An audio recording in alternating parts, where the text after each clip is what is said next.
everywhere is sun. Here I am. Good morning, everyone. Morning, Dub.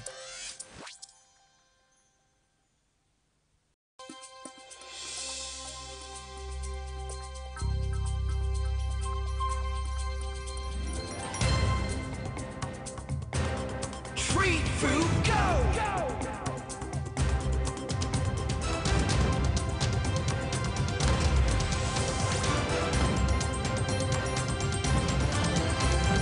Come with Tom to a world that's filled with fun.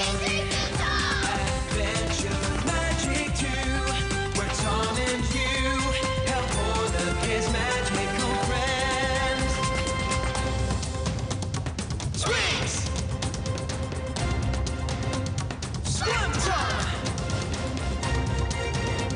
Oh yeah! Zee-Doo!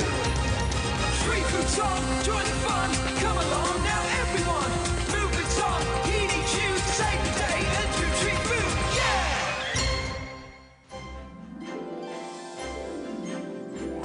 Hiya! We're going to try to earn our Green Fingers badge in Tree Foo Rangers Club today, so we need to do the moves that turn our magic powers on. Come on, join in! Time for Tree Foo!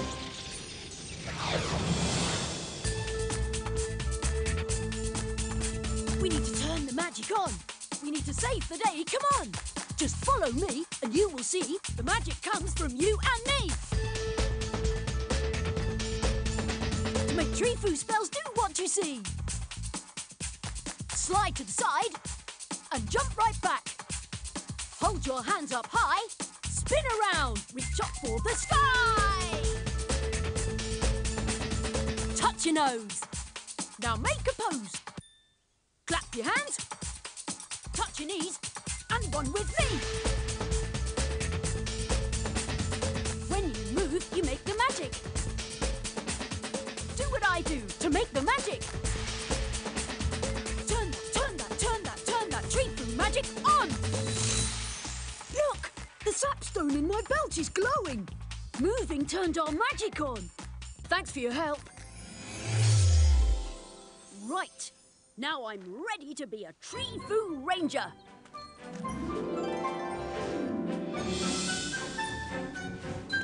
Hi, Tree Foo Ranger buddy. Hi, Tree Foo Ranger Twigs. Ready to earn your Green Fingers badge? I'm ready to go. In fact, I'm ready to grow. But right now, let's get down to business and take a look at your news headlines.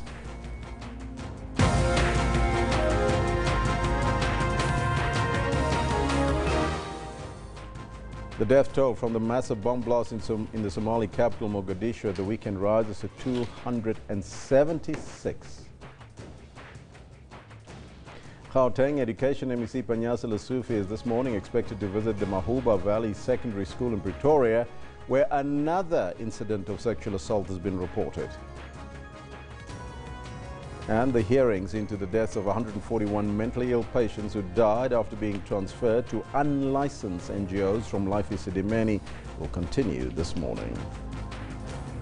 Now, those are your headlines, and we'll probably go there live to Esidimeni in a short while. But right now, let's take a look at your sporting highlights with Kendall.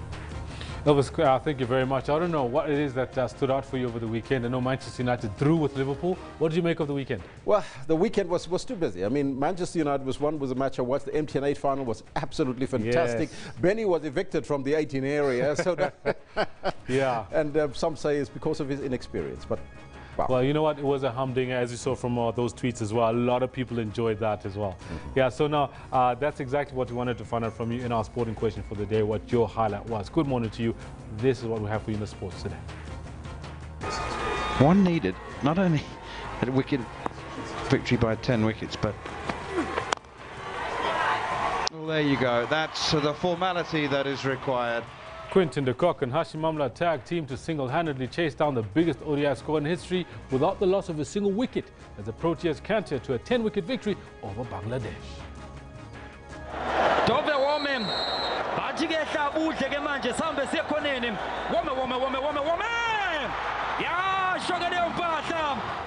SuperSport United and Eric Tinkler come up trumps on penalties against Benny McCarthy and Cape Town City FC after a 1-0 draw in the MTN8 final in Durban.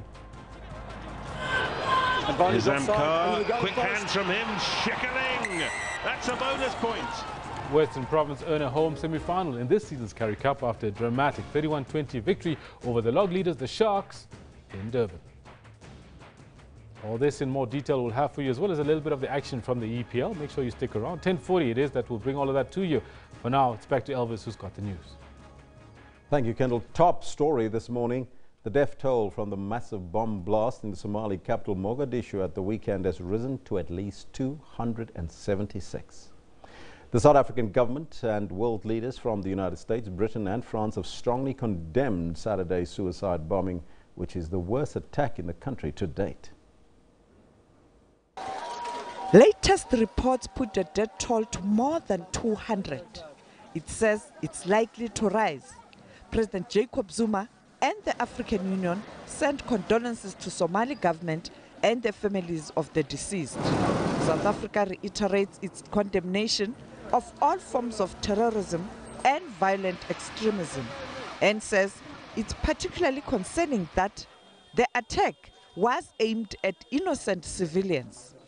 South African government says it will continue to work with other member states of the African Union and the United Nations to explore long-term solutions to the scourge of terrorism and extremism. The chairperson of the African Union Commission says it will continue its support to the Somali government and the people in their efforts to achieve sustainable peace and security, including through the African Union mission in Somalia. The AU reiterates its appeal to the international community to renew its commitment to ensure a more coordinated and robust international support to Somali's institutions in their struggle to defeat terrorist groups. Sophie Mkwena, SABC News, Johannesburg. Now, that's why we're asking you this question. It's a very important question. It's focusing on the terror attacks in Somalia, and we want to find out from you. There, it's on your screen right now. More than 270 people killed thus far in that terror attack in Somalia. What are your views? We'd like to get your thoughts on it. Let us know what's on your mind on the Twitter handle at SABC Newsroom, as well as on the Facebook page. Let's take a quick look at what you're telling us. Patricia Brown says, it's a very sad time for Somalia. Words will not take away the horror or the pain caused by this event. My deepest sympathy. This one from Kwenza says, what is the rationale of these killings? That's really sad news there coming through, says Kwenza. Well, you can keep them coming. We'll read those comments as we continue. Coming back home now, Gauteng Education MEC Panyaza Lesufi will today visit the Mahuba Valley Secondary School in Pretoria, where another incident of sexual assault has been reported. A 17-year-old matric learner was allegedly raped by a scholar patroller during the matric dance last month. The alleged rape comes after 87 Soweto primary school pupils were allegedly sexually assaulted by a 54-year-old scholar patroller. Yesterday, Lesufi met parents and the school's governing body. The school is home to over 900 pupils. More than 600 are girls. Children from as young as 5 years spend more than 7 hours a day here. But within these corridors, a suspected sexual predator was on the loose. The school has been rocked by a sexual abuse scandal that shocked the country. Initial reports indicated that 54 pupils were sexually assaulted, but this has now risen to 87. Furious parents are demanding answers. An independent law firm has been appointed to investigate. The department is also beefing up the school security. If this individual can be accused of 87 learners, I really believe we need to broaden our investigation beyond the gates of this particular school. So we're working very closely with the police, we're working very closely with the NGOs to then broaden the investigation in all our schools and deal with some of these aspects. While officials are unsure of an increase in the numbers, child experts say some children may never come forward. Some children may never disclose, or some children may take a lifetime, but all the support structures will be put in place where the child would be able to develop coping mechanisms in moving forward and taking back that control, but also feeling a sense of confidence in preventing further such occurrences. The department has assured parents that pupils will still be supported even if they leave the school. Mahla Kokwamane, SABC News, Soweto. The hearings into the deaths of 141 mentally ill patients who died after being transferred to unlicensed NGOs from Life Esidimeni will continue this morning. 5 state witnesses have testified thus far at the Life Esidimeni arbitration in Parktown in Johannesburg. All 5 witnesses have conceded that the transfers were ill-conceived and badly carried out. The hearings, chaired by retired Deputy Chief Justice Dikgang Moseneke, have been set down for 3 weeks. The process is seeking to provide redress and closure for the affected families. Now, we will go to the hearings a little bit later in the program, so you want to stay tuned. Now, the flight crew at low-cost airline Mango Airlines have downed tools after negotiations between the trade union Solidarity and management deadlocked. Thousands of passengers have been affected by the strike by the flight crew of Mango Airlines. Several flights have been either cancelled or delayed. The union Solidarity met with the management yesterday to seek a possible settlement in the salary negotiations on behalf of its members. The union is demanding an 8.5% wage increase, while management is offering 6%. Solidarity represents 95% of the pilots at Mango Airlines.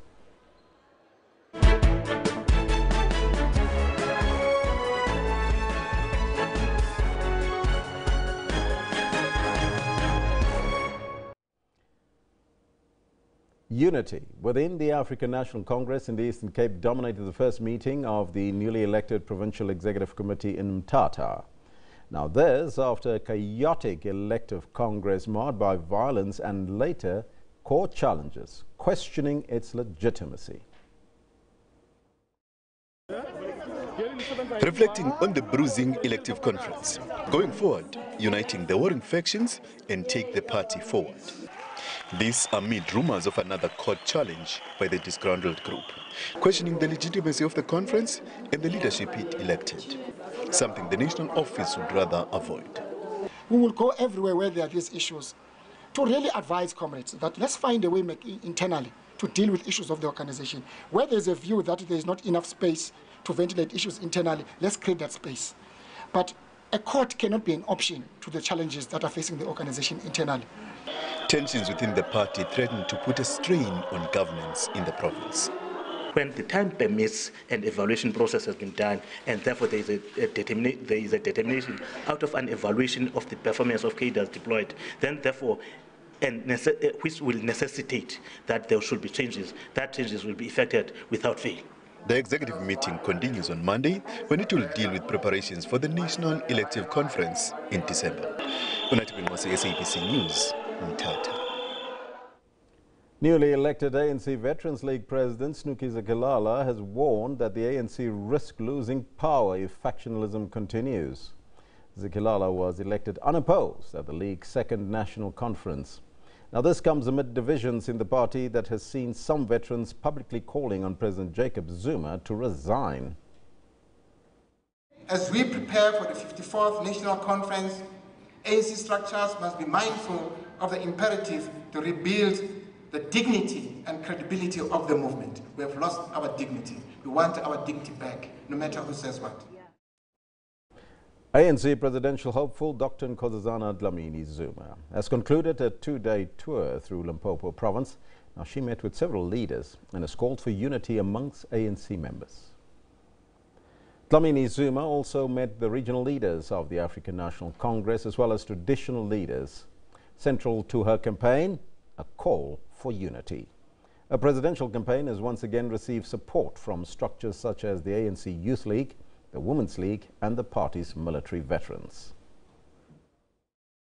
I'm very happy also because when we were in Guyana, all the structures were there. The ANC was there, the Women's League was there, the Youth League was there, the MKMVA was there. So the entire structures of the ANC are there because this campaign is actually run by structures of the organization. And because unity is very important for our organization, it was built, this organization was built on the values of unity, solidarity, and so it's not an option. Unity is not an option. Another ANC presidential hopeful and the party's national chairperson, Baleka Mbete, visited Bloemfontein as part of her campaign to garner support. Mbete is campaigning against 6 other candidates for the top position. The race for the ANC top position is heating up. A total of 7 leaders have already made their intentions clear. Mbete says despite the ANC Secretary General's criticism about the high number of presidential hopefuls, which he calls a stampede, ANC members have a right to contest. And that she is ready to lead the organization that groomed her. I'm now ready to give back what the ANC has given to me. And I would like to do that by sharing my thoughts and whatever energy remains in me in the next a while for us to heal the ANC, to rebuild it, to unite it, to make sure that it continues to address the issues that are affecting our poor people on the ground. ANC Deputy President Cyril Ramaphosa says that the upcoming elective conference will be a do-or-die affair for the party. Now, he's urged members to fix what has gone wrong before the conference sits, if the ANC still wants to remain in power. Ramaphosa was addressing a Young Communist League rally in Durban. Durban's Curry's Fountain Stadium was painted black and yellow as hundreds of ANC members converged in a show of support for presidential hopeful Cyril Ramaphosa. He has expressed disappointment with the current state of the party in KZN and called for peace and unity. Another concern, he says, is the ongoing political killings in the province. We were very proud. Ngomanyano belukhona lapha eKZN. We were proud of the ANC in KZN because of the unity. It was an example to all our provinces. But since 2015, there has been a divide. And if we want the ANC to rebuild, we must restore it to what it once was. Ramaphosa stressed the importance of solving the problems before the upcoming conference. Tendencies that have come into our movement must also be dissolved at our conference. Tendencies such as gatekeeping must come to an end with the conferences here. The Deputy President also urged members to attend branch meetings in preparation for the conference. He later met with the South African Muslim Network, where matters affecting minority communities were discussed. I am Mhlongo, SABC News, Durban.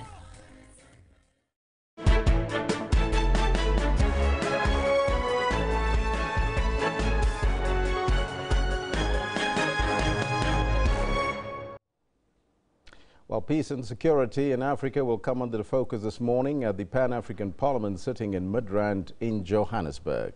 Now, that debate follows a bomb attack in a busy shopping district of Mogadishu in which over 270 people were killed. Now, government says this is the deadliest attack ever to hit the war-torn Somalia. Let's now see if we can find our reporter, SABC's Ntakwana Ngatani, who is live in Midrand. A very good morning to you, Ntakwana. Can you tell us what we can expect from the PAP this morning regarding peace and security in Africa? Good morning, Elvis. Yes, we're coming to you live from the Pan-African Parliament in Midrand. It's been sitting since last week, Monday, and today, as you've rightfully pointed out, peace and security comes under the spotlight, and this comes in the wake of the attack in Mogadishu, Somalia. We've already heard messages of condolences and support from President Jacob Zuma. We've heard messages of condolences and support from the African Union Commission, which has again said that it stands with the people and the government of Somalia, and it will continue to support that country together with other partners from the international community, being the European Union as well as the United Nations. Now, here at the Pan-African Parliament this morning, we saw a moment of silence. Proceedings have just begun now at 9 a.m. We saw a moment of silence, again in the name of that attack that happened in Mogadishu, Somalia. Also, we are expecting to hear this morning a motion to plead with the United States to lift its ban for the people of Chad to travel to the United States. This was imposed on the 25th of September, and this comes immediately after the African Union negotiated another ban to be lifted, and that was on Sudan. The next thing that we will expect to hear will be the presentation on the debate on peace and security, and this will be led by the ambassador of Burundi, who's also the chairperson of the Peace and Security Council of the African Union. The other issue that we expect to be discussed here this morning is a report of the Committee on Cooperation, International Relations and Conflict Resolution, and this is on the fact-finding mission of South Sudan, which happened on the 11th to the 15th of September. Also expected to be discussed here will be cooperation on international relations and conflict resolution. These are just some of the issues that we expect to happen here at the Pan-African Parliament. And as you know, countries under the spotlight include Somalia, as you've said, they include South Sudan, and they include Liberia, where elections have just happened, and many other countries, and how the African Union plans to deal with peace and security in those territories. Elvis? Now, it seems like one of those stories in Tekwana. What else can we expect today to be discussed at the PAP? Well, the other thing that we can expect is perhaps sometime in the afternoon, where conflict dynamics will present a paper on political accommodation for peacemaking and peace building, and that is opportunities for conflict resolution or conflict prevention on the African continent. But in essence, today is mainly focused on peace and security on the African continent, and as I've said, several reports will be presented and several discussions will be held, but just a reminder that this parliament is a body that advises the African Union on legal instruments that various countries can adopt in order to ensure that development happens, but as particularly today is concerned, in order to ensure that peace and security prevails on the African continent. So this is an advisory body. It has a protocol that still needs to be ratified by most members. Only 5 members of the African Union out of 55 have ratified a protocol that gives this parliament the powers to make laws that are binding on countries. And until that protocol, the Malabo Protocol, is ratified, this body remains advisory. So these are the issues that we expect to happen here today at the Pan-African Parliament. Elvis? Ntakwana and Katani, thank you so much for that report. And that, of course, why we're asking you this question, of course, relating to the bomb blast in Mogadishu, more than 270 people that died there. What are your views? Let me know what's on your mind. Now, risk to the global economy continue to be skewed to the downside, compounding concerns around South Africa's economic prospects in the short term. Now, that's the view of the Finance Minister, Malusi Gigaba, who was speaking at the conclusion of the International Monetary Fund and the World Bank biannual meetings in Washington. This, as the World Bank called for a revolution in education in Africa as the continent continues to lag in skills development that is now seen as a critical and urgent part of the digital or fourth industrial revolution. Shaun Bryce Peace reports. They gather twice a year to discuss best practices in global monetary and financial policy. And while the sun is out in terms of economic growth globally, countries urged to err on the side of caution. There is a feeling also that the risks remained. They may be balanced, but they remain skewed to the downside.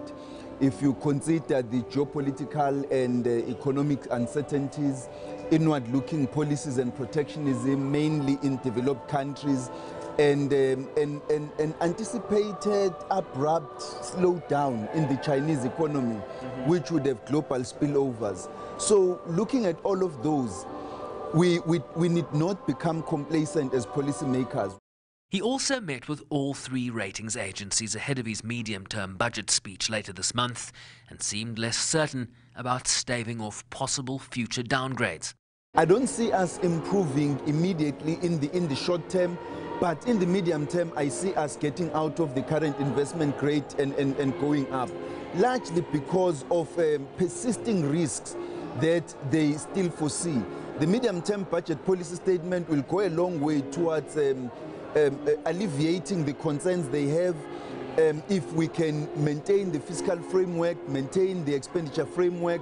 I've been emphasizing this point. We need to deal with certain policy risks, such as in the telecommunications, in the mining sector, as well as in the nuclear sector. He also reaffirmed Treasury's position that a nuclear build program as part of the energy mix would have to be shelved for now. The South African economy at the present moment is not in a position where it can be able to carry the burden of nuclear technology, and therefore we cannot proceed with that program at the present moment until the economy has grown sufficiently and there is vast demand.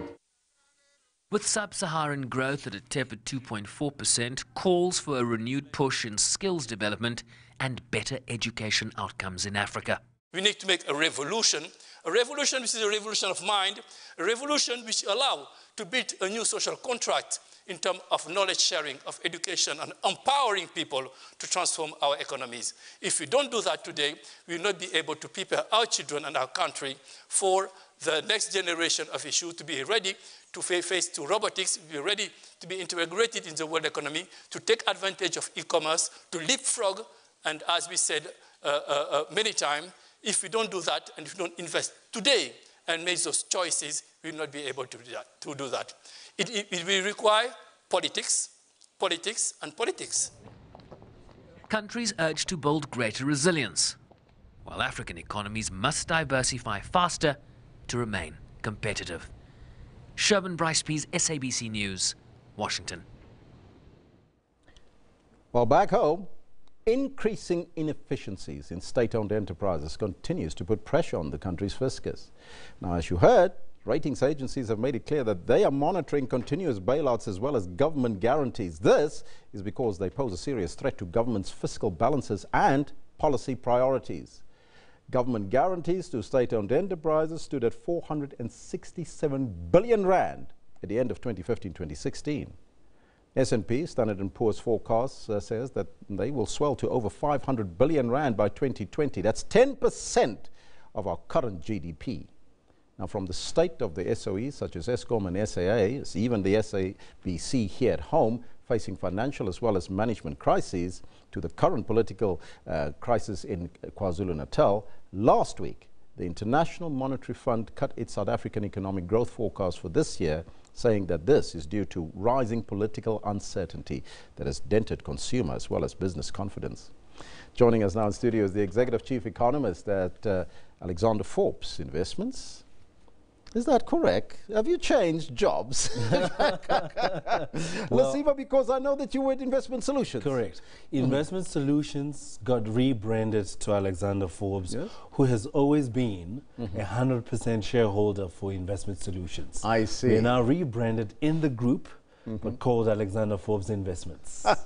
Well, thank you for the explanation. Pleasure. Now, clarity. Now, you heard the minister in New York at the IMF. He was very upbeat about the possibilities of South Africa. The IMF is not that upbeat about our prospects. Your thoughts on this? Indeed, it's going to be a challenging year, and the ensuing one could prove to be so. So when you have confidence that is weak, and you have a situation where even when the globe actually is synchronized in terms of growth, but we're not tapping into that growth activity, South Africa is lagging behind in terms of participating with higher growth that we see out of China or that of Europe or even that of the US. We're not participating fully to that. It creates a situation where at home growth becomes lackluster, and it continues to create this angst, this fear around financial well-being, especially for households. Now, we're focusing on the political economy of our state-owned enterprise this morning because a major area of concern is, of course, the SOEs, Eskom, SA, we even mentioned our SABC. Give us an overview of the state-owned enterprises and the state of them here in South Africa. Well, there's a challenged balance sheet and the income statement of these institutions. So they're not making enough money because of inefficiencies that are found in the way they do business, in the way they manage debt, especially debt. Some of it is in US dollars or foreign currency, and also just the way leadership is organized, because once leadership is in place, they create forums, they create sequences of events that make sure that there isn't wastage. And that is found wanting in many of these institutions, and that's what needs to be solved. It is a political will that requires that to happen. It needs to be solved. You need a different type of leadership to make sure that profits, they ought to make money, they ought to be standing on their own, are put back on the table, not just for sara. Let's do whatever, just make sure that the social outcome is met. There needs to be profits on the table again. Now, if the prognosis of these companies are that bad, what does our current investment potential then looks like?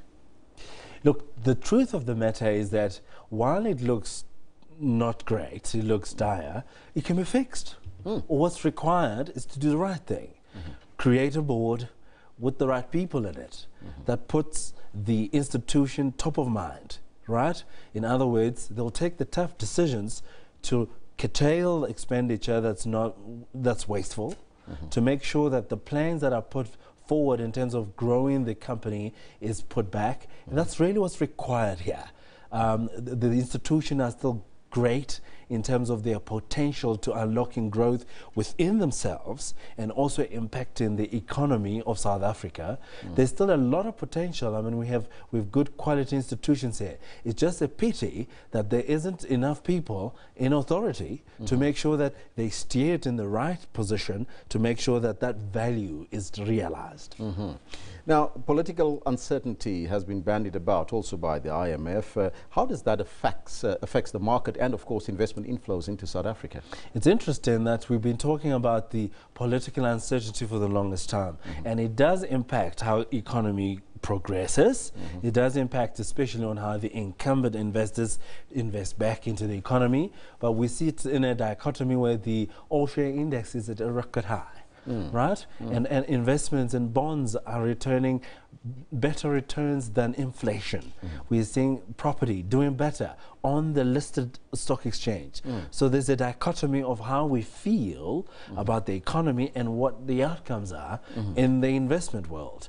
Their investors are looking at different things. In fact, we're even seeing that South African bonds are much liked by foreigners, given this disagreements, so to speak, about where things are going, and we've seen inflows into South African bonds. So there's quite an interesting outcome in the economy right now. It is quite interesting because, I mean, I was shocked at the growth on the JSE and in the market for that matter, and what we're currently seeing in terms of on the ground and the uncertainty that some express, the political uncertainty that some express about the country. But looking at that, even the rand strengthened, and that was on the back of what we've seen last week happen in our courts with the spy tape saga that strengthened. Take us through that process and why was that important? Is the market perhaps looking for the president to step down? Well, you know, clearly there is a democratic process where after 8 years a new president needs to arrive. So the market is expecting the president to not be there by order of a democratic evolution, which will be concluded in a few weeks' time in December. But that said, what we're finding is that although there's such a vibrant democracy happening in SA, and there's angst and there's uncertainty, there's all these other things that are not great, when you look at it from the top view, what you find is this is a democratic institution, this is a democratic country that is working itself in trying to mature itself. Relative to other emerging market countries, we're still actually coming tops in terms of the potential for investment. So when one looks at this, you take comfort in seeing that all these things are happening. If there's ills or there are corruption happening, it gets found out and it gets put out in the open. We need to see the implementation of things. We need to see people get into jail if they're found wanting. That, in fact, would be very good for SA if it were to happen. And that's why the markets are hopeful of perhaps the new leadership, which I believe they get it. It is clear that what needs to happen here is to reintroduce confidence and make sure that if there's any person found wanting, they need to be tried and tested in the court of law, and to just make sure that confidence is put back. Now, we're asking our listeners, our viewers rather, on the poll today about SOEs, and we want to find out from them if SOEs or state-owned enterprises should be self-sufficient. That's the question that we pose. There's it on your screen right now. 122 votes in. We need to update it a little bit so we can get more numbers there to see. But so far, as you can see, 51% are saying no. 49% are saying yes. Very close relationship. And the question there is, can be self-sufficient? I actually put it as, should it be self-sufficient? Right. Your thoughts? No, without doubt, they ought to be self-sufficient.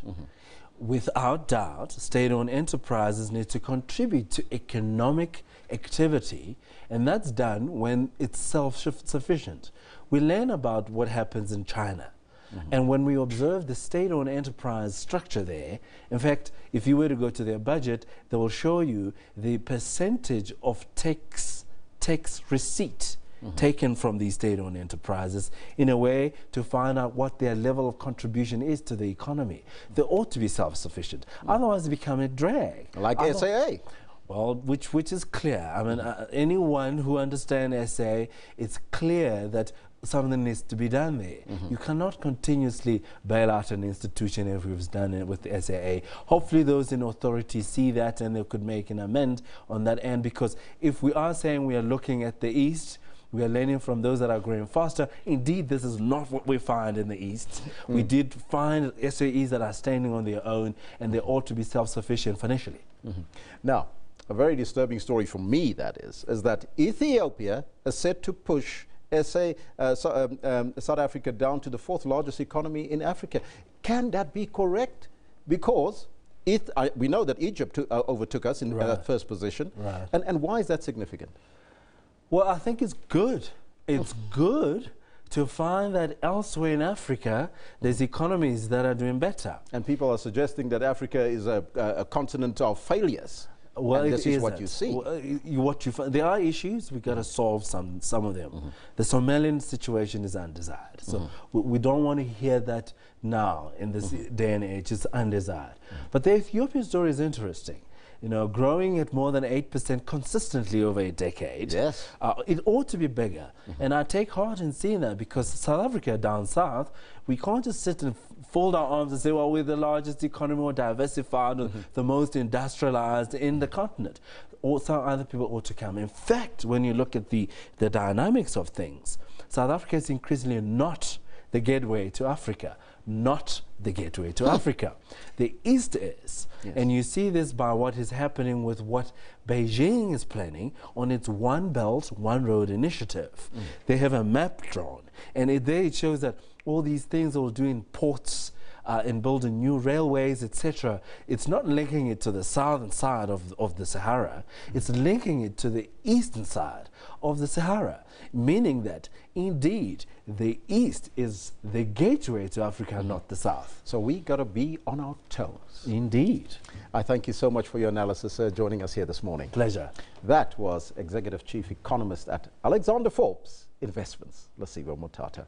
Wonderful discussion there. And of course, they paint this picture about a continent in flux. I tell you what, you must look at the continent in a different way. It's a growing economy. It's only here and there that you have these problems like we've seen in Somalia. But right now, let's move on and take a look at our picture of the day that comes from Mr. Ben Brown. And it is captioned, "Exploring and shooting in the smoldering heat of the hashtag Cape Town fires. That reminds me to be grateful for all I have." Cape Town firefighters are doing a sterling job of keeping everyone safe, it's supposed to be. There you have that smouldering heat and the fires in Cape Town once again coming up in the Cape. Our comment of the day comes from A.B. de Villiers. Yes, the A.B. de Villiers, who says, what a match and record-breaking performance from De Kock and Amla. What a wonderful performance by the Proteas, of course. Those are some of the comments there. Let's now take a look at what's happening in our courts. Starting off in Pretoria and the High Court there, judgment is expected to be handed down in a matter between the former Communications Minister Faith Mutambi and the SOS Support Public Broadcasting Coalition Collective and other partners. The parties approached the High Court in a bid to have Mutambi's new powers declared unlawful and unconstitutional. The issue is over the September 2014 Memorandum of Incorporation. That memorandum grants the minister the power to veto candidates and make the appointment of the National Broadcaster's Chief Executive Officer, the Chief Financial Officer and Chief Operating Officer. SOS Coalition and the partners are arguing that that is overreach on the minister's side. Murder accused, if we move on, Jason Roeder is back in the dock at the Western Cape High Court. The property mogul is accused of murdering his wife Susan in their hotel room at the Spear Wine Estate last July. They were attending the Sotheby's annual conference. Roeder is the former CEO of Geffen International Realty Franchises. Now, he claimed that he found his wife dead in the bathroom of their room at the luxury hotel. Now, her death was initially thought to be a suicide. Roeder was released on bail of 100,000 rand and 1 million rand in surety in August 2016. Moving to the Eastern Cape High Court in Port Elizabeth, the murder trial of Christopher Panayoto resumes today. Now, Panayoto and his co-accused are facing charges of conspiring, kidnapping, robbing and killing his wife, Jade Panayoto. The 29-year-old teacher was kidnapped outside a townhouse complex in Kabega Park in Port Elizabeth 2 years ago. She was later found shot dead in a veld outside Bonabuse, the township in Uitenhage. A fourth suspect, the alleged hitman, died before the trial began. In KwaZulu-Natal, a 45-year-old man who is a member of both the ANC and the SACP's regional structure in the Harigwala region in southern KwaZulu-Natal is also due in court today. He was arrested during a roadblock at Mzumkhulu on Saturday afternoon. Police found a 9mm pistol and 8 rounds of ammunition in the vehicle. The man could not produce a firearm license.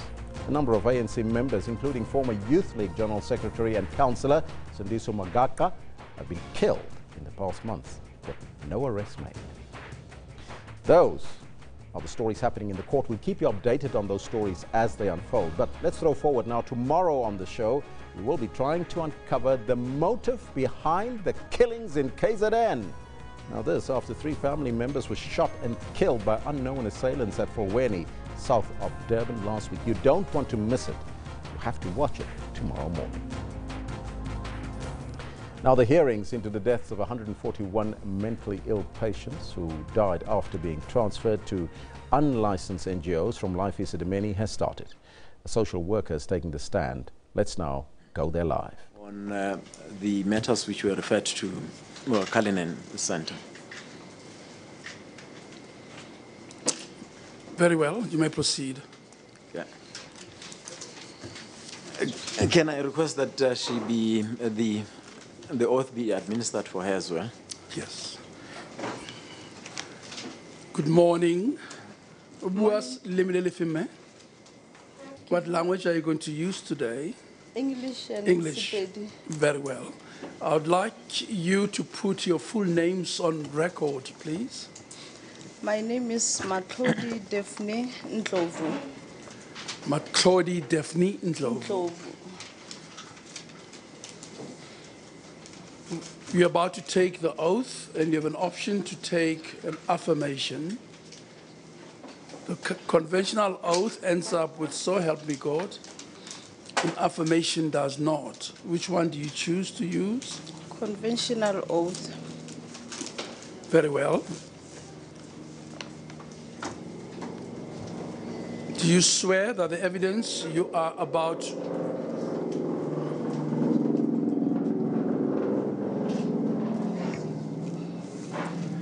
Do you swear that the evidence you are about to give will be the truth and nothing but the truth? And if so, please raise your right hand and say, so help me God. I swear that the evidence that I'm going to give today is the truth and the only truth. So help me God. Thank you. You may proceed, counsel. Thank you, Justice Msanaka. Ms. Ndovu, where are you currently employed? I'm currently employed under the Department of Health at Kalinen Care and Rehabilitation Center as a social worker. As a social worker? Yes. How long have you been employed there? I started working there on the 1st of December, 2013. 2013? Yes. Okay. As a social worker, what do your duties entails? The duties that entails is the admission of the patients to the institution from outside, whether it's from other institutions, and some are from home. And also to facilitate the process of discharge of the patients from the institution, home, or to other facilities. Yes. Without any further waste of time, it is common cause that your center had received certain patients from Life Esidimeni centers during the course of 2016 and 2016 and 2017. Yes. Is that so? Yes. And there is a document which has been handed in, marked as Exhibit C. It's a spreadsheet, and the one referred to, that is the one dated 19 April 2017. It's a report for the. Okay, it's been referred to Justice Msaneke as Annexure ELAH9, CCRC report around transferring of patients from LE. Yes. Are you there? Yes, Counsel. What is that report? The whole report entails the movement of patients from Life Esidimeni Randfontein and Waverley to CCRC by the multidisciplinary team of CCRC. And it also entails the death statistics of CCRC Enka and Siabadinga, as Enka and Siabadinga was housed at Kalinen Care and Rehabilitation Center. 9, that is 9. Yes. And whose report is that? Is that your facilities report? Yes. Okay. So are you comfortable in speaking on it? Yes. Then I see that the date is 19 April 2017. Is that the date it was prepared, or is that the date it was presented? The 19th of April, it was the day that this report was written. It was written? Yes. And let's go to the second page there. Wait, I have a bit of confusion here. ELAH9 is something else, is it? Do you have the correct? We have to get those exhibit numbers correct for people who are going to read the. What is it? Is it ELAH 8 or 9? On the that is on mistake. On this list of arbitration exhibits, it's. I'm told it's 9. It's 9. Is it a schedule? Is it a? It's 9. No, it's not a schedule. A report. It's a report. Just make sure these documents are properly numbered, please, so that we can have. Always refer to the same thing, save time. The schedule is ELAH 11. Yes, ELAH 9 would be a report to Dr. Ramaphosa, and the subject would be Kalinen Care and Rehabilitation Center. That's correct. Is that the one? That's very correct. well. Thank you. Proceed. Let's go to the second page of that document. Well, let's get it qualified. Who prepared the document? It was myself and Nursing Department Deputy Manager. When was it compiled? This report was written on the 19th because Dr. Ramaphosa has requested the report, but the spreadsheet was compiled like each and every time when we came back from Life Esidimeni to collect the patients. And by 19th April, you mean 2017? No, the 19th April 2017, that's where this report was compiled to Dr. Ramaphosa. But the spreadsheet... That is ELH 11, the spreadsheet. Yes.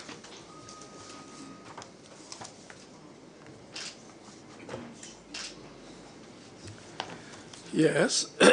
The spreadsheet was compiled according to the dates that the patients were fetched from Life Esidimeni. I follow. Okay, proceed, Council. Yes. And then we're on the second page there. Yes, Council. Yeah. I see there's a reference to patients admitted on minimum 2 to 6 months and so on. Underneath there's legal compliance for admission and so on. Then under which there is admission criteria at CCRC. Can you take us through that admission criteria at CCRC? Okay. According to the report, admission criteria of Cullinan Care and Rehabilitation Center, we admit a patient from 3 years to 21. Then the patient's diagnosis has to be severe and profound intellectual impairment. Our length of stay in the institution is a minimum stay of 2 to 6 months, medium stay 6 to 12 months, and chronic is 12 months to 3 years. And in these types of patients you had received from Life Esidimeni, to which category do they fit? Some of them, they were falling under our criteria, but some not. Some not? Yes. And to what extent did they not fall within your criteria? That one, Council, I'm unable to answer it because according to the initial agreement from the institution, CEO, Ms. Nyatlo, informed us there's going to be a team, multidisciplinary team from Cullinan to Life Esidimeni to go and select the patients according to the criteria of our institution. But that was never happened. I think maybe that was the reason why we did receive the patients that were not falling under our criteria. But maybe this one, the CEO of Cullinan will give a better explanation. Okay. And to the extent that some of these patients did not... The team was meant to do what at Life Esidimeni? According to the initial agreement, the team was meant to go and select the patients according to CCRC criteria, Cullinan Care and Rehabilitation Center admission criteria. Yes. But that was never happened. I see. Thank you. And according to the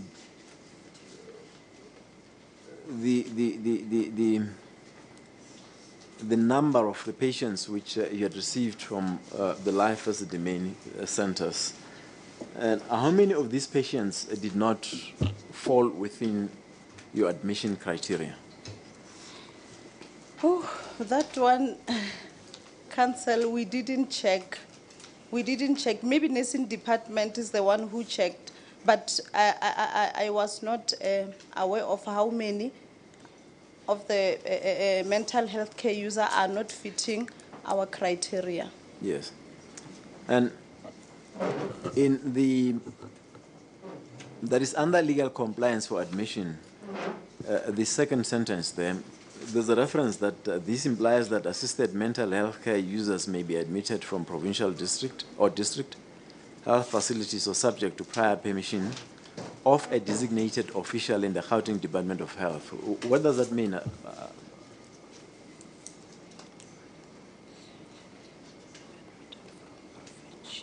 Okay, according to my understanding about this statement, it's Cullinan is also admitting patients from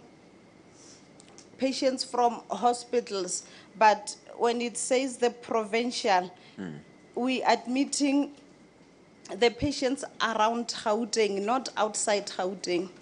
Our jurisdiction is only Gauteng. In Gauteng? Yes. Okay. That's fine. But with the patients that we have received from Life Esidimeni, some of them are not within our boundary. Yes. And then further down that page, there's an admission procedure which goes over to the third page. That is, can you take us through what admission procedure you had followed at Cullinan Center in relation to the admission procedure of these patients from LE Esidimeni? No, from Life Esidimeni centers. Okay, as this criteria stipulate with the admissions of our patients from home and other facilities, but with Life Esidimeni patients, the patients came to the institution, or we fetched the patients with a Mental Health Care Act Form 11, of which is a transfer. It's a transfer form that we use under Mental Health Care Act. Yes. And what are these forms? These forms? Yes. Okay. Mental Health Care Act Form 4 is the form that is filled in by the family or the person who is applying for a patient in Cullinan Care and Rehabilitation Center. Yes. It's one form. And Form 5 is two of them. The form has to be completed by a doctor or other health practitioner, maybe OT or yes, OT, maybe OT or nursing, yes. And Mental Health Care Form 4 is the form that we used to attach in our forms. It's a recommendation from the head of establishment. And Form 11 is a transfer form if a patient is being transferred. But if a patient is from home, we only use Form 4, 2 Form 5s, and 1 Form 7. Then we submit our forms to Mental Health Review Board. And these patients you took from Life Esidimeni, which category did they fit? Were they transferred? It was indeed a transfer. It was a transfer? Yes. Okay. And did all this, were all these forms filled in according to the requirements for their transfer? Yes, according to my understanding, we didn't experience any patient that doesn't have a Form 4 in his or her file, Council. Okay. And were these patients assisted, did these patients require assisted care treatment and rehabilitation? Which? Or all of them, which you transferred from Life Esidimeni to your center? May you please let come me again, take you. Josh? Let me take you to at the top there, on page 3, the second bullet point. To say application for assisted care, treatment, and rehabilitation services may be done by a next of kin, spouse, partner, associate, parent, or guardian of a mental health care user and a healthcare provider. Do you see that? Okay, Council. As I've already mentioned that the patients from Life Esidimeni Yes. came only with one form, of which is a Form 11, a transfer form. Yeah.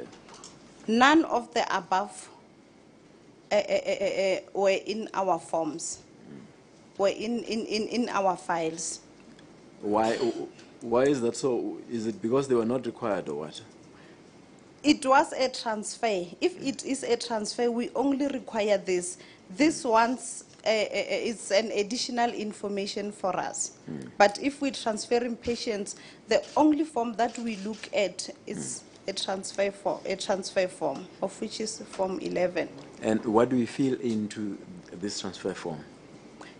In this transfer form, it has the information of the name of the patient, where the patient is coming from and where the patient is going, and underneath there is a signature of head of establishment.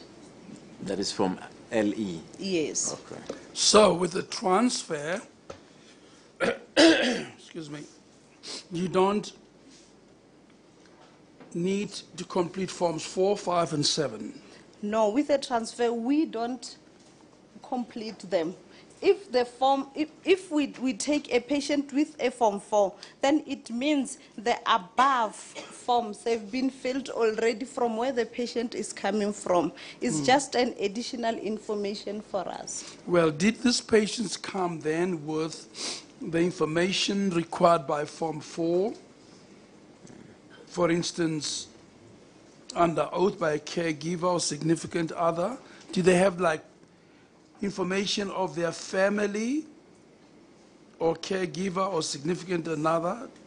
Do they bring along information completed by mental health care practitioners? Do they bring to you a form completed by the head of the health establishment besides Form 11?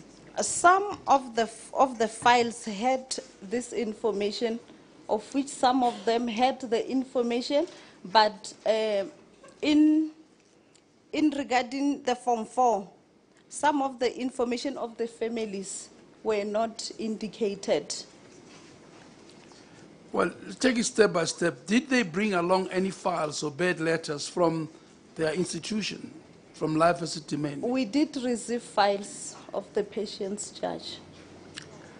And did those files have the information required by Forms 4, 5, and 7? Some of the files had the information, of which some didn't have the information. Proceed. Thank you. Thank you. I can maybe give an example in regard to Form 4. Yes.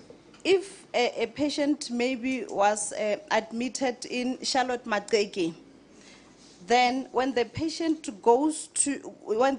is gonna fall under Mental Health Care Act, of which the patient maybe is gonna be transferred to a psych hospital or an institution, there were not information about families, some of them.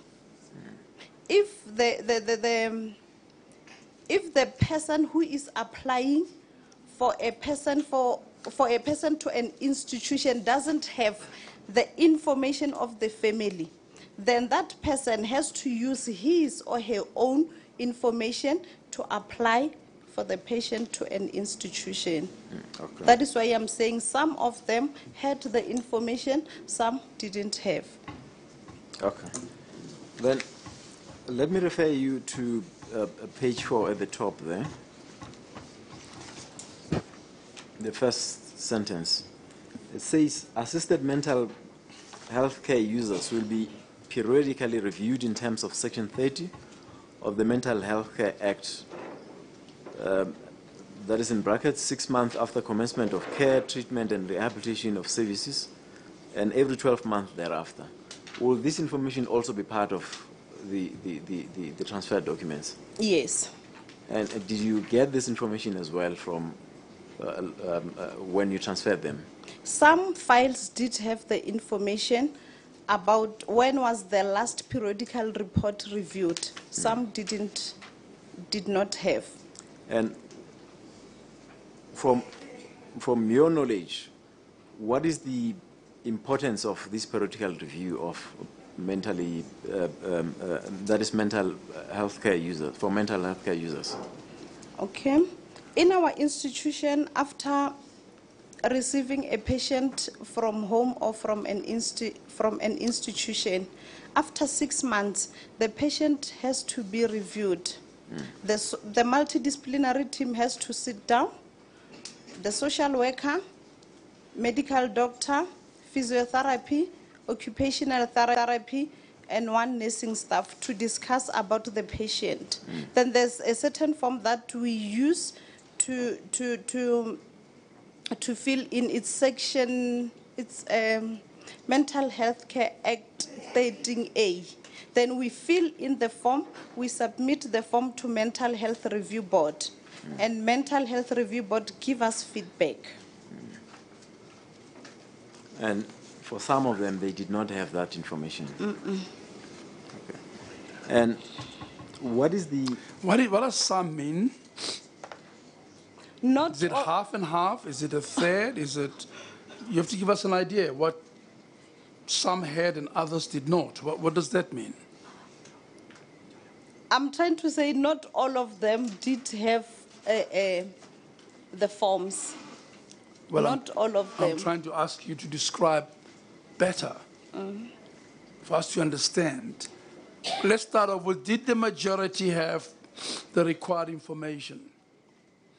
That is more than half. I'll ask a few more questions after that. That one, Judge, if I can answer it, I'll be lying. No, we've long agreed we're not going to lie, right? Right at the beginning of the hearing, we agreed to that. But let's get back to your assessment. Did half of them have the beautifully set out requirements of admission in your report, or didn't they? Was it a third of them who didn't comply? Half, 3/4? Let me bind myself by saying half, because the reason I'm saying half, Judge, is that we do have the dates of when did we go and fetch the mental health care users at Randfontein and Waverley. And the other patients that were admitted in Cullinan were brought to our institution by Life Esidimeni staff. So you, from Cullinan, went to Waverley and Randfontein, and you physically fetched the patients? In other words, moved them from Waverley and Randfontein to Cullinan? Yes, Judge. What number of patients was that? Rough and ready? Plus minus 40, plus minus 45 patients were brought to the institution. How did you bring them? Were brought by Life Esidimeni staff brought. to the institution. And how many did you go and fetch? From Cullinan go and fetch? I didn't add the number, Judge, but I can just tell you that on the 9th of May 2016, we went to, on the 10th of May 2016, we went to Randfontein. The initial agreement from the CEO and the person who were supposed to give us patients, it was we going to take 10 patients from Waverley to the institution. But that one didn't work. When we arrived at Randfontein, we were told to take 26 patients. The reason being, we came with a bigger transport. What kind of transport was it? It was a bus, a 27-seater bus.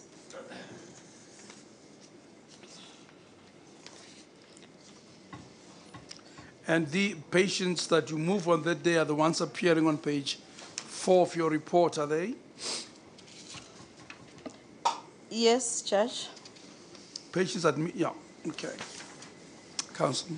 And again, on the 12th of May 2016, we went to Waverley to fetch 24 males. It's on page 7. On page 7? Yeah. Sure, thank you. Thank you, Ms. Dove. Okay. This review, just to move off this point, this review, periodical review of patients, would you not require this information to assess the level of fitness of the patient for purpose of deciding whether to transfer or not to transfer? This one is the one that we do after admission. After admission? Yes. Okay. Thank you. And the one But I can say with the during this process of life Esidimeni, we didn't do any periodicals to the Mental Health Review Board. You did not? No periodicals was done last year. Why? It was hectic. It was very hectic. So, what does hectic mean?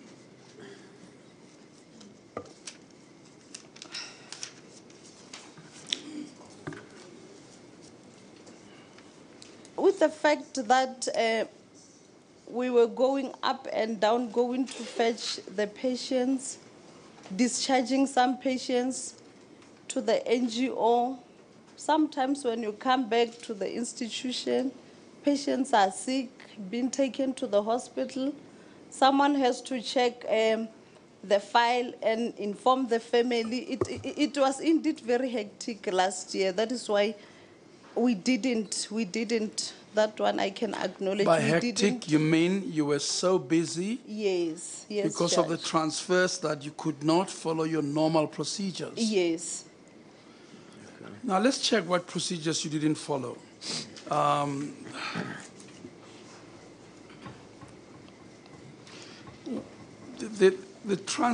the transfer accompanied by a formal assessment report from a medical practitioner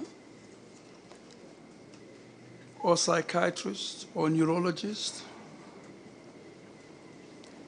or an occupational therapist or social worker? I can only account for a space of a social worker just because I said I am a social worker. Did you assess each of these patients that came to Cullinan? Not all of them, Judge, but some were being assessed by checking the family contact details, by calling and informing family that the patients are being admitted in Cullinan, but it was only for those whom contact details of the family were in the files or were received. The original question was, you said many procedures you normally followed were not followed because it was hectic. And I wanted you to identify the procedures you did not follow because it was hectic. The one of submitting periodicals to the Mental Health Review Board is the one that we didn't do in the institution.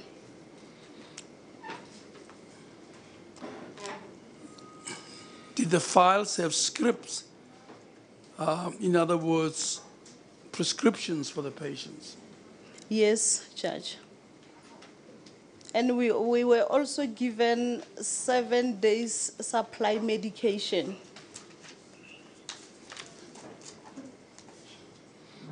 What was not done? During the time when it was hectic, what is it that you could not accomplish in terms of the prescribed procedure? It's the one for reviewing the periodical. Any other? Not that I can. Well, you said half of the patients did not have their records with them. What did you do with them? The ones that did not have records. Yes. Which records, Judge? I said in my department as a social worker, the files of the patients who didn't have the contact details of the families, that's the patients that families were not informed that the patients are being admitted in Cullinan. But for those whom we received the contact details, we did inform the family that the patients are now placed in Cullinan. Those where you didn't have family contact details, did you have any other information for those patients? Yes, we did have the physical addresses. Then some didn't have any contact details, any physical address. And we tried our best to trace by using their ID numbers with Home Affairs, Department of Home Affairs. Some we were successful, some we were not successful, just because the ID applications were made in Life Esidimeni by the staff members. Council. Okay, thank you. On these periodic reviews, which you say it was hectic, and as a consequence of which you could not do it, the review requires you to make recommendations regarding the plans for the further care, treatment, and rehabilitation. Is that so? Sorry, The periodic review requires you to draw a report on each of the patients. Is that so? Are you still with me? Yes. And in that report, you must state the capacity of the mental health care user to express themselves or himself or herself on the need for care, treatment, and rehabilitation services. Is that so? Yes, just Council. And it also requires you to state whether there are other cares, treatment, rehabilitation services that they may require. Yes, Council. Further, that for you to make recommendations regarding the further plans in relation to this care, treatment, and rehabilitation services that they may require in the future. Is that so? Yes, Council. And this you did not do because it was hectic. Yes, Council. So,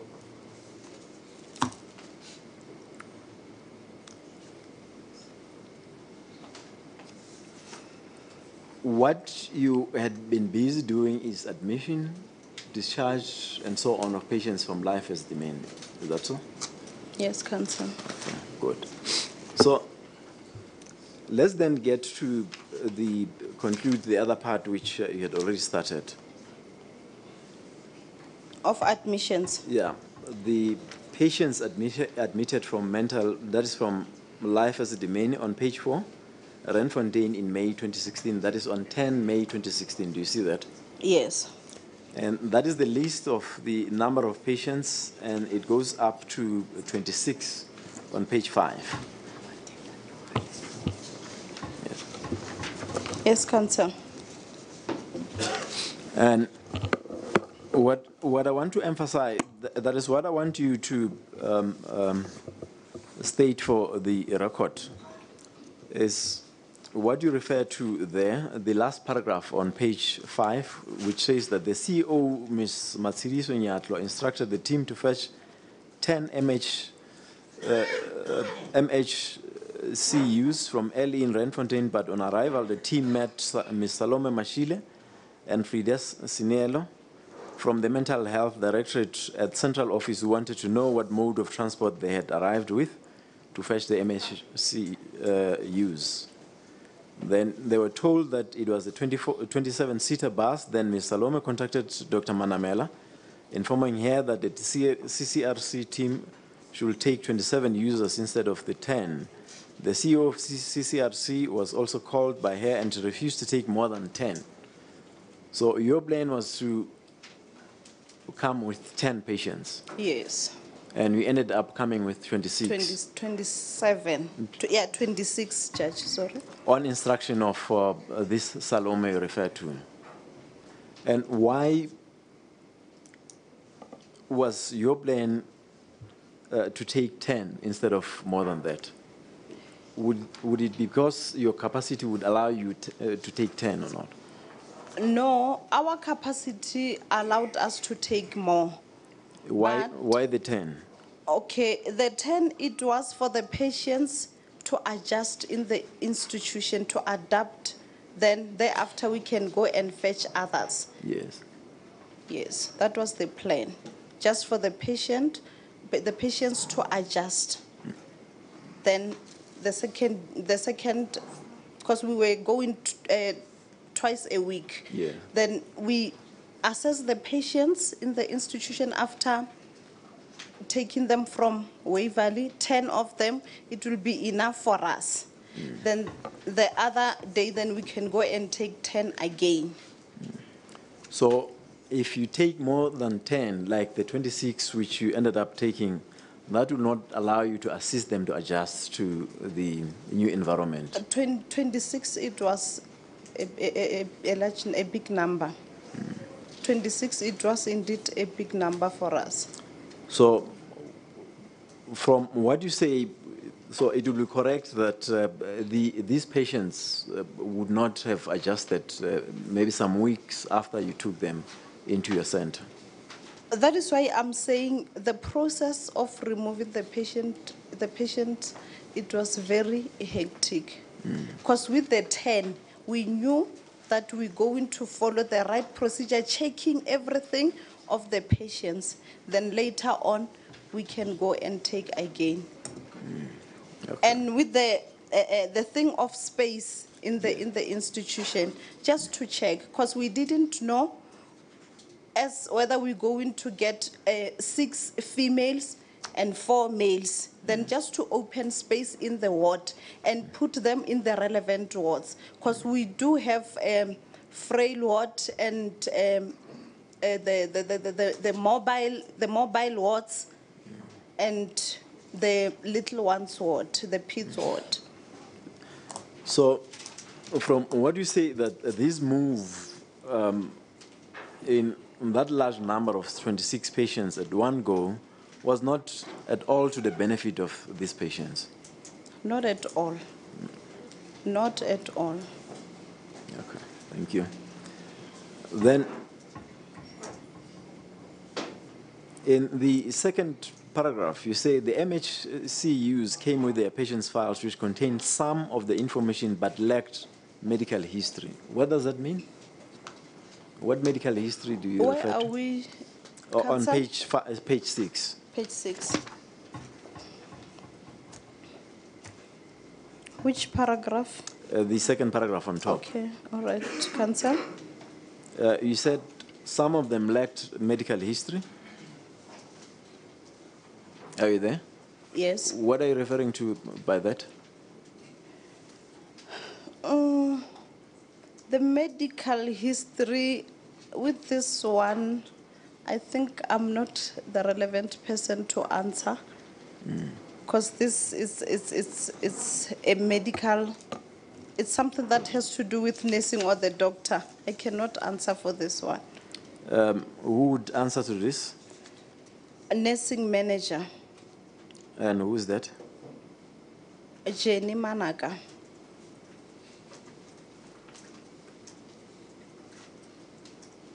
And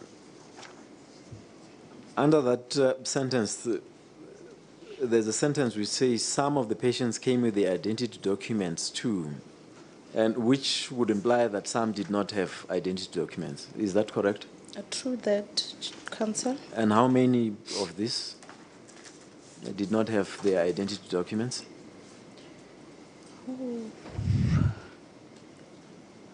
We didn't count, but I can say 70% had ID books.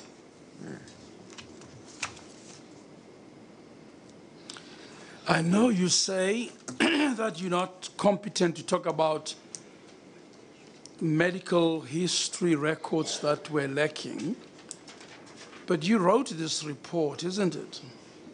Yes. And you looked at these files, did you? Though you're a social worker, but you looked at the files, did you? Yes, Judge. Did they have medical history, reports? I'm not asking you to interpret the reports. I want to know whether there were medical reports in the files. Medical reports of stipulating the diagnosis of the patients, some did have. And others did not have? Yes, Judge.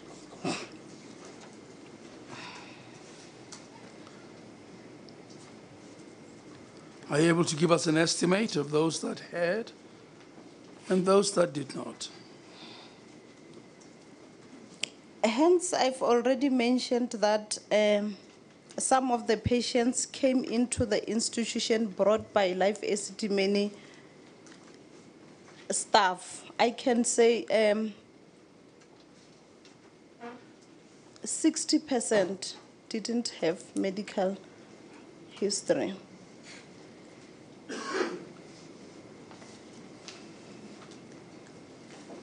Counsel? Yes.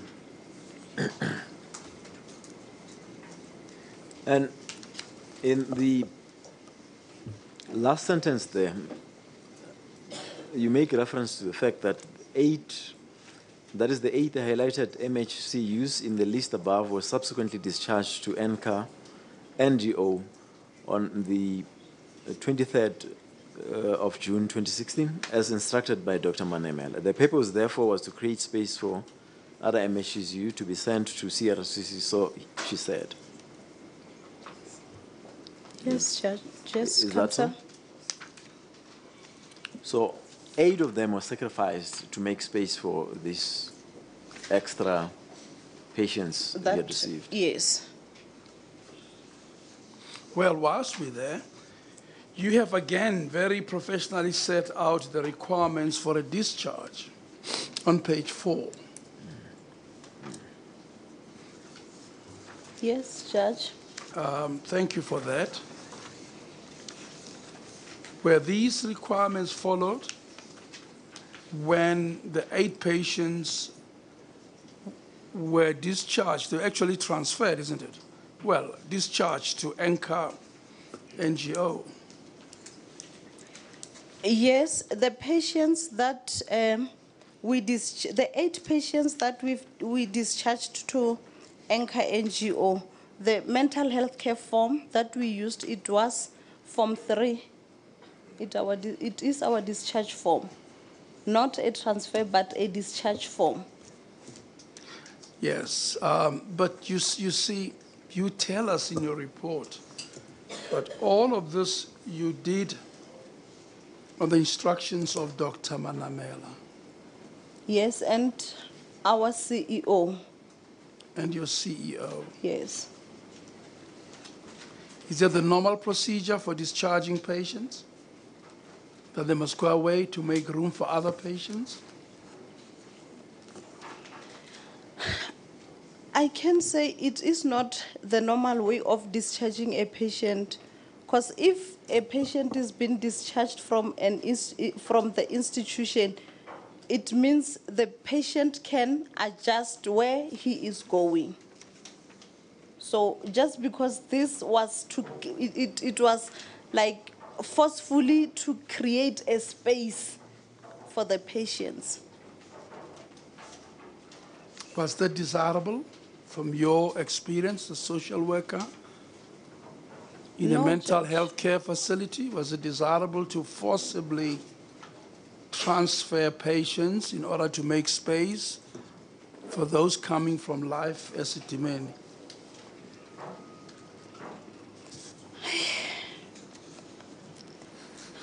With this one, Judge, as a social worker,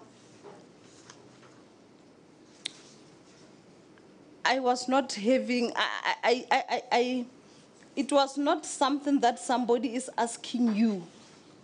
It was an instruction that somebody has to follow.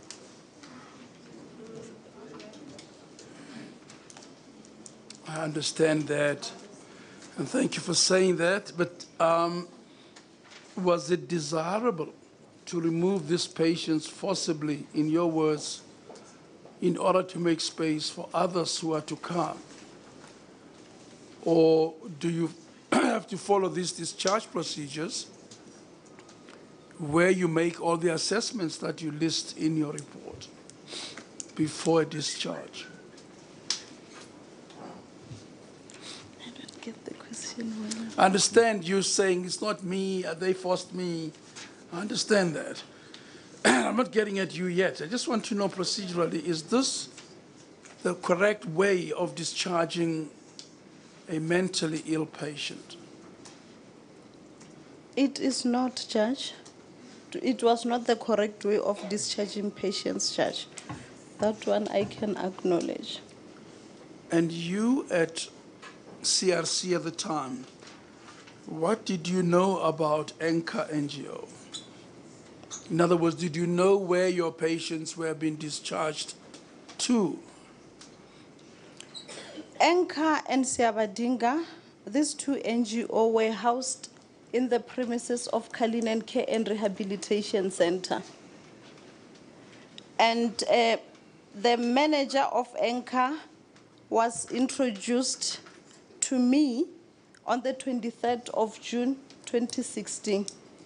That was the day where the patients were supposed to go to be discharged to ENCA. But as a team, as a team of CCRC, multidisciplinary team, we went to the facility to check if whether the facility will be suitable to admit the patient. With bedding, it was a well-prepared thing. It was good. And with their kitchen, it was also good. But the main important thing that I've seen that was not user-friendly for the patients, it was the staff. There was no professional nurse, there was no social worker, there was no doctor who assessed the patients on arrival from CCRC.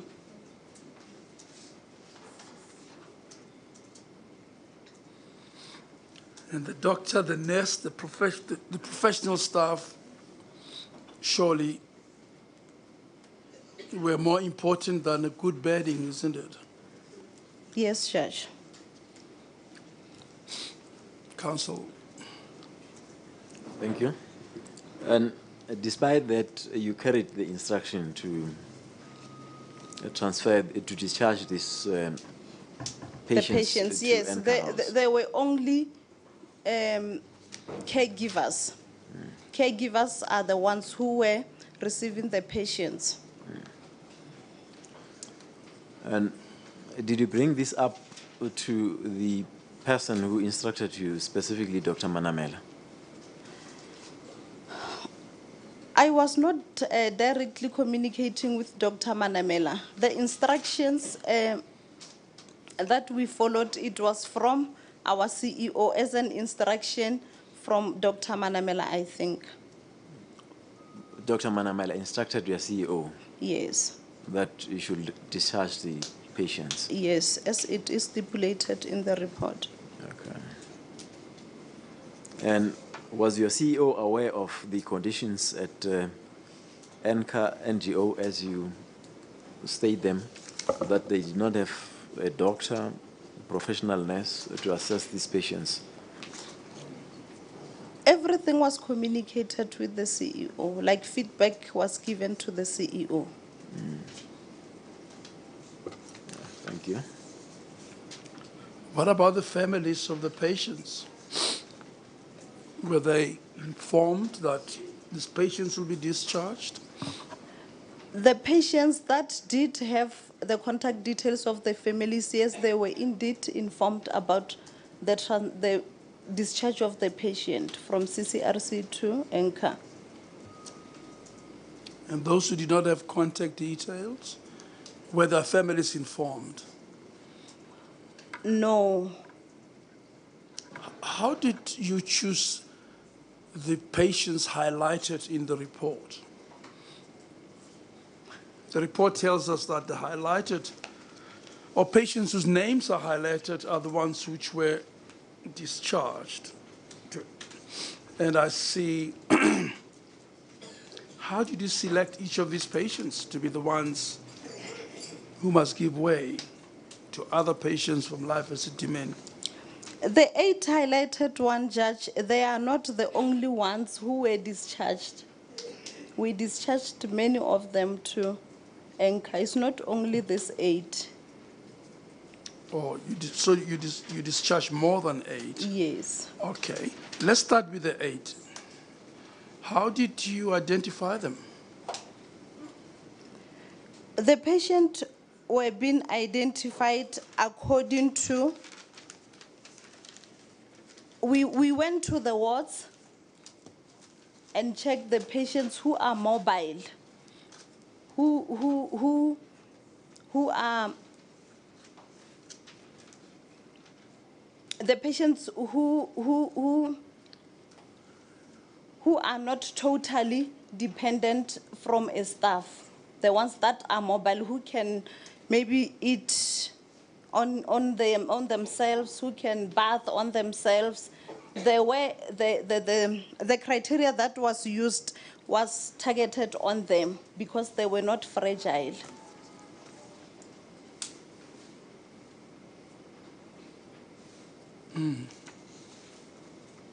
So it was not a clinical assessment that led to their selection. It was the team, the multidisciplinary team, looking at them and say, they're not bedridden, they are mobile, they're partially they're independent, and they are the ones to be moved to Anchor. Yes, Judge. Yeah.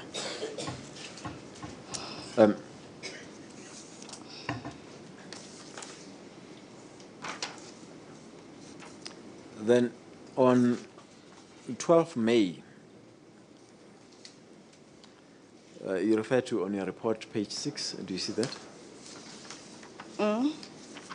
That's the move from Waverley to your center. There's a number of patients you record from 1 to 24 or until page 7. Yes, Council? Would I be correct that you followed the same process? You were instructed, you admitted more than you could at a certain point in time, and you moved about 9 of them, which are highlighted, in order to make space for new entrants. Is that what you did as well there? Definitely, Council.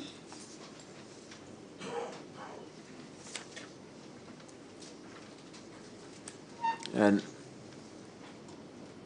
in the next move was on 17 May 2016 from Waverley again. Are you there?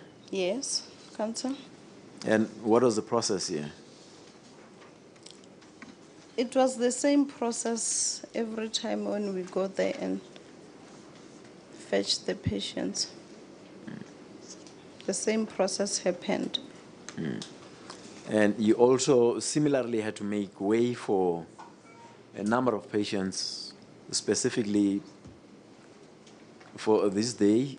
There were 4 in number. On page 9 at the top. Yes, similarly, Council. you discharged these patients to Anchor House. Yes, Council. Then the next discharge was, the next intake was on 19 May from Waverley again, of 19 patients. Yes, Council. And for this intake, you discharged 4 patients in order to make space for the new intake. Yes, Council. Again, that is for Randfontein. On the 24th of May. The same process was followed. Yes, Council. In all these instances, you used a bus. Yes, a 27-seater bus. And in all these instances, some records were present and others were not. Yes, Judge.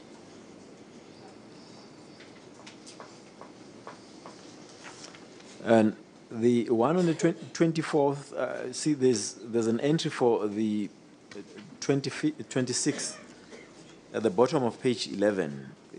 Is that from Randfontein as well? Yes.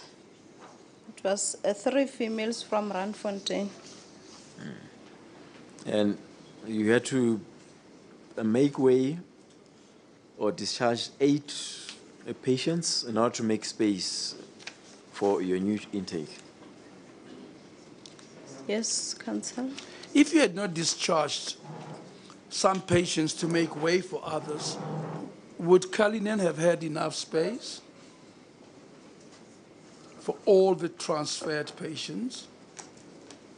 In other words, simply, was it a necessity that you discharged some in order to admit others? Yes, it was a necessity because we were not having space to accommodate the others.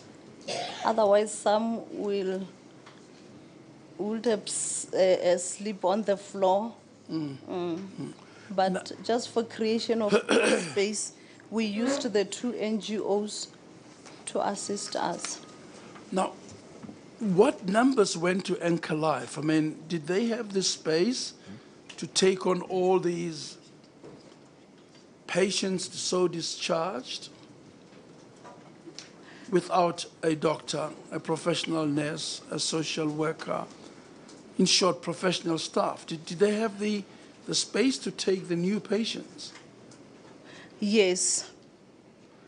Why were they on your premises in Cullinan? By they, I mean Anchor Life NGO. Siyabadinga and Anchor for them to be in the institution, Judge. I'm sorry, I said Anchor Life. I apologize.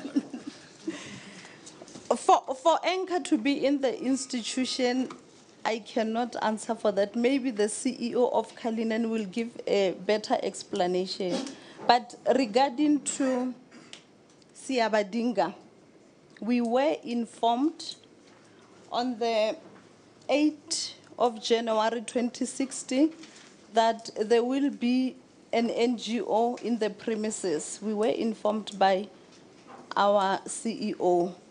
And weekly meetings were held in order to prepare, together with the NGO, for this, for the preparedness of the space of the patients. So initially, we were informed that the NGO that will be in the institution, it will be Love Disciples. Then after some times, then it changed to Siyabadinga. What did the CEO say? Why was it necessary to have an NGO on premises of the province? That one, Judge, I'm not the relevant person to answer. The CEO will answer. No, I think you might be. I'm asking you what the CEO said to you about the reason for housing an NGO on state premises. That one, again, Judge, I think I cannot answer for it, but the challenge that we had, it was according to our criteria. Most of the patients have exceeded their stay in the institution. So if the patient has reached the ceiling, then we discharge the patient to NGOs around around Gauteng if the patient is from Gauteng. So, according to the CEO, she said to me, Daphne, just because we are struggling to get NGOs that can cater for our intellectual disability patient, it's better we have we have NGO that can assist us in discharging our patient. But for it to be in the institution, I don't know how did it come. But to be honest, we were struggling to get facilities that can take our mental ill patient after discharge. The part of your facility, CRC, which was used by Siabadinga and Enka, was it formerly part of the Cullinan Rehabilitation Center? Yes, it was. Enka was using an active ward of Cullinan. But after renovating the other ward, the patients that were at Enka, at the spaces that occupied by Enka, were removed and placed in a renovated ward. Why didn't CRC simply continue to use these facilities, which also would have given the patients the professional care that your team was providing? Oh, Judge. That one, Judge, I don't know how to answer it. I can say in Cullinan Care and Rehabilitation Center, our designated capacity, it was 150. So during this life Esidimeni process, we had more than 150 patients. That's the reason why we had to discharge to NGOs. Counsel? Yes. And these two institutions, you had stated that you were informed on 8 January. Which year is that? 2016? 2016, Council. And were you informed about the level of experience of these NGOs? How many years have they been in this industry? With the first NGO, the Love Disciples, we were introduced that the people are the priest they are the priest. Then after being introduced to Siabadinga, yeah, we were told that Siabadinga is an existing organization from Ekangala, I think, from Ekangala. Yes. Yeah, they were catering for elderly people there. So it seems as if the organization were was you informed whether they were licensed to take care of these patients or not? With the license, it seems as if it was something that is on process. It was not yet finalized at the time. And a decision had already been made that patients will be referred to them. Yes.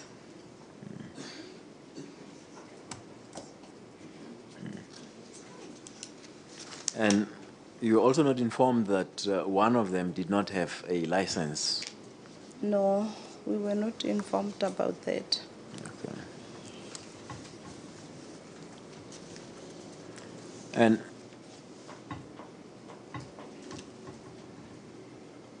on page 12 of your report, You make reference to patients admitted from Life Esidimeni, Randfontein, and Waverley in June 2016 that were brought by LE personnel. These were not brought into your center by you. You did not fetch these patients. Yes, Council. And there were 38 in number. Yes, Council. Yeah. And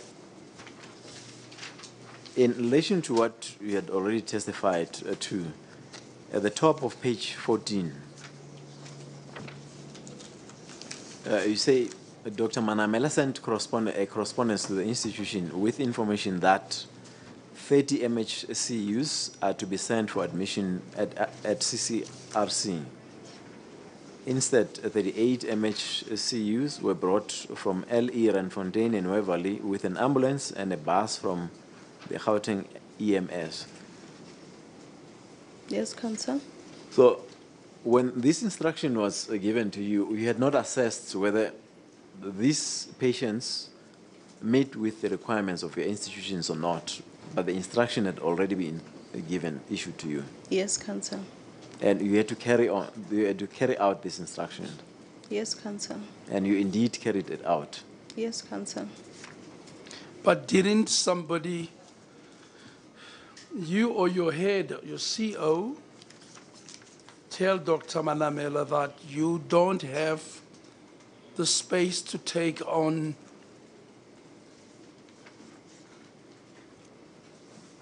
$38 more people, patients?